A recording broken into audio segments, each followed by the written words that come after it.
On les croise tous les jours, on roule dessus sans même y penser. Ce sont les rails de train. Des lignes d'acier qui semblent si simples, si banales au fond.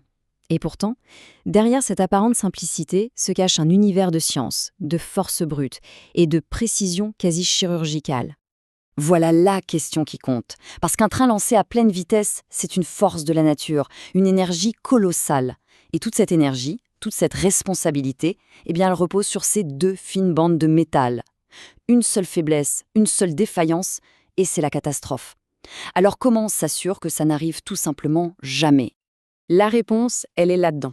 Bon, je vous l'accorde, ça n'a pas l'air très passionnant à première vue, mais ce document, c'est la Bible, le mode d'emploi ultime de la sécurité ferroviaire.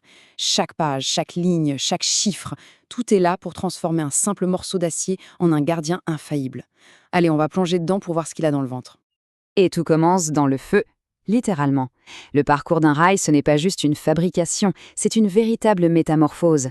On parle de la matière brute en fusion pour l'adompter, la forcer à devenir un objet d'une résistance presque parfaite. Ce processus, c'est un peu un balai industriel en 4 temps. D'abord, l'élaboration. C'est là qu'on crée la recette chimique exacte de l'acier. Ensuite, la coulée. On verse cet acier liquide dans un grand moule. Puis vient le laminage, où on va étirer et presser ce bloc d'acier encore chaud pour lui donner sa forme si particulière. Et enfin, le parachèvement. On le redresse, on le coupe à la bonne longueur et on perce les trous nécessaires. Et dès le début, il y a un ennemi à traquer, un ennemi invisible, l'hydrogène. Si des petites bulles de ce gaz restent coincées dans l'acier pendant qu'il refroidit, elles créent des micro-fissures. On les appelle des flocons. Ces trucs-là, ce sont de vraies bombes à retardement dans le métal. La spécification est donc ultra stricte là-dessus. Tolérance zéro.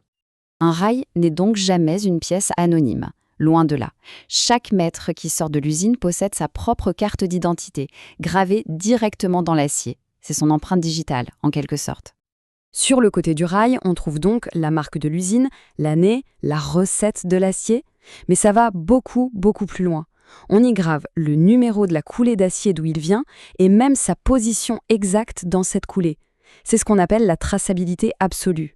Si jamais un problème survient des années plus tard sur une voie, on peut remonter jusqu'à son jour de naissance. Une fois fabriqué et identifié, le rail n'est toujours pas bon pour le service. Pas encore. Il doit maintenant passer une série d'épreuves, un vrai parcours du combattant. L'idée, c'est de le pousser dans ses derniers retranchements pour être sûr à 100% qu'il est digne de confiance. Le tout premier examen, c'est comme une prise de sang. On prélève un échantillon et on vérifie que la recette chimique de l'acier est parfaite. Chaque ingrédient doit être là, dans les bonnes proportions, au dixième de pourcent près. Si on prend un acier classique, comme la nuance 900A, le carbone et le manganèse, c'est ce qui va lui donner sa dureté et sa résistance. Mais le plus important, c'est presque ce qui ne doit pas y être. Regardez, le phosphore et le soufre, moins de 0,04%, c'est minuscule. Le moindre petit écart, et c'est tout le lot d'acier qui part à la benne. Bon, maintenant, on passe au test le plus spectaculaire, l'essai de choc. Là, l'objectif est très simple. On va frapper le rail avec une violence inouïe pour voir s'il encaisse sans broncher.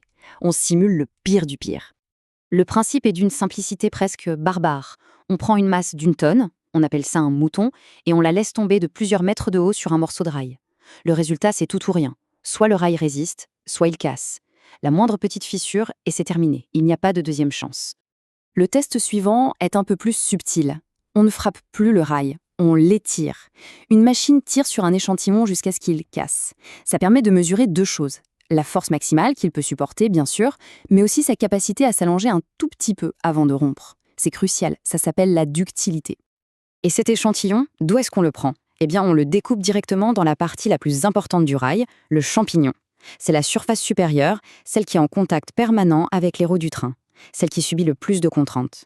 On va donc tester le rail là où ça fait le plus mal. Et alors, quelle force ça doit supporter? Pour notre acier 90A, la résistance doit être d'au moins 880 newtons par millimètre carré. Alors, pour que ça parle un peu, c'est comme si on suspendait l'équivalent de 90 voitures à un petit barreau d'acier de la taille d'un pouce. La résistance est juste phénoménale.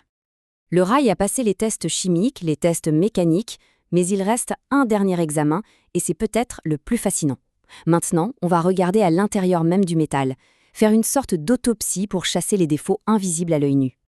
Pour ça, on utilise une technique qui s'appelle l'examen macrographique ou l'empreinte au soufre. C'est simple, on coupe une tranche de rail, on la polit jusqu'à ce qu'elle soit un vrai miroir et on la tamponne sur un papier photo spécial.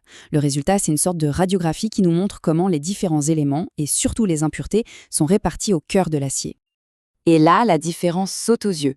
À gauche, on a une empreinte parfaite, la texture est bien homogène, le grain est fin, c'est un acier sain. Et à droite, c'est exactement ce qu'on ne veut pas voir. C'est une ségrégation centrale. On voit très bien cette zone plus sombre au milieu, c'est là que les impuretés, le mauvais de l'acier, se sont accumulés. Ça crée une ligne de faiblesse. Un rail comme ça est immédiatement mis au rebut. Ok, notre rail a survécu à la fabrication, au test de force, à l'examen interne. La dernière étape, c'est la perfection géométrique. Chaque dimension, chaque courbe est contrôlée au micromètre près. On pourrait se dire que c'est un détail, mais pas du tout. Sa forme doit être parfaite. Par exemple, comme le montre ce schéma, sa rectitude, le fait qu'il soit parfaitement droit, est mesurée avec une précision d'horloger. L'écart maximal autorisé sur une longueur d'1,5 mètre, 0,7 mm, c'est moins épais qu'une carte de crédit. Et c'est cette précision qui garantit que le contact entre la roue et le rail sera toujours parfait, pour un trajet qui est non seulement sûr, mais aussi confortable. Finalement, tout ce processus, toutes ces règles, tous ces tests, tout ça peut se résumer à cette simple phrase tirée du document. L'objectif, c'est ça, une fiabilité absolue. Aucun défaut qui pourrait avoir un impact négatif n'est toléré. Point.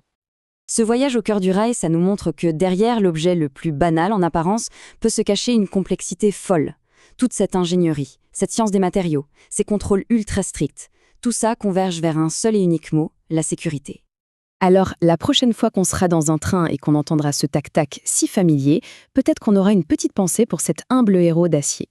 Ce gardien silencieux de nos voyages, dont la perfection invisible est le fruit d'un savoir-faire et d'une exigence de tous les instants.